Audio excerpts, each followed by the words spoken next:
my name is talented Crazy Manu. Hi, my name is Mysterious Moitaj.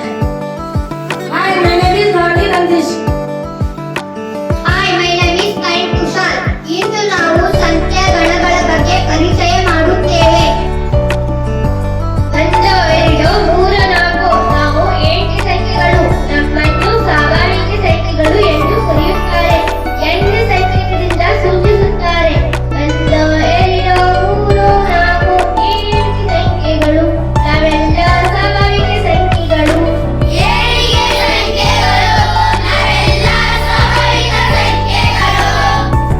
ನಾನು ಸೊನ್ನೆ ವಿಶ್ವಕ್ಕೆ ಭಾರತ ಕೊಟ್ಟ ಅನ್ನೋದೇ ಅರ್ಥ. ನಾನು ನಿಮ್ಮ ಜೊತೆ ಸೇರಲು ಪೂರ್ಣ ಸಂಖ್ಯೆಗಳು ಎಂದು ಕರೆಯುತ್ತಾರೆ. ಡಬ್ಲ್ಯೂ ಸಂಕೇತದಿಂದ ಸೂಚಿಸುತ್ತಾರೆ. ನಾವು ನಿಮ್ಮ ಜೊತೆ ಸೇರಲು ಪೂರ್ಣ ಸಂಖ್ಯೆಗಳು ನಾವೆಲ್ಲ ಪೂರ್ಣ ಸಂಖ್ಯೆಗಳು. -1, -2,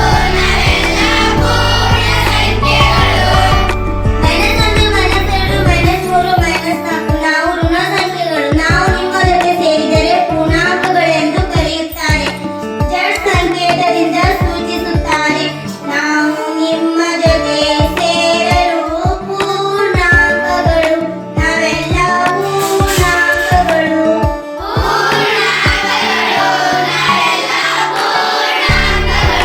P/Q ನಾವು P/Q ರೂಪದಲ್ಲಿ ವ್ಯಕ್ತಪಡಿಸಬಹುದಾದ ಸಂಖ್ಯೆಗಳ ಗಣ.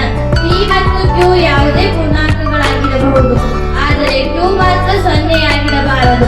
ನಾವು ನಿಮ್ಮ ಜೊತೆ ಸೇರಿದರೆ ಭಾಗಲಬ್ಧ ಸಂಖ್ಯೆಗಳು ಎಂದು ಕರೆಯುತ್ತಾರೆ. ಭಾಗಲಬ್ಧ ಸಂಖ್ಯೆಗಳು Q ಸಂಕೇತದಿಂದ ಸೂಚಿಸುತ್ತಾರೆ. ನಾವು ನಿಮ್ಮ ಜೊತೆ ಸೇರಲು ಭಾಗಲಬ್ಧ ಸಂಖ್ಯೆಗಳು ನಾವೆಲ್ಲ ಭಾಗಲಬ್ಧ ಸಂಖ್ಯೆಗಳು.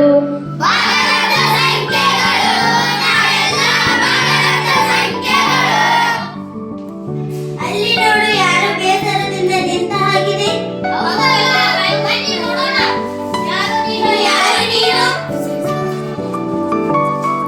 ನಾನು P/Q ರೂಪದಲ್ಲಿ ವ್ಯಕ್ತಪಡಿಸಲಾಗದ ಗಣ ನಮ್ಮನ್ನು ಅಭಾಗಲಬ್ಧ ಸಂಖ್ಯೆ ಎಂದು ಕರೆಯುತ್ತಾರೆ.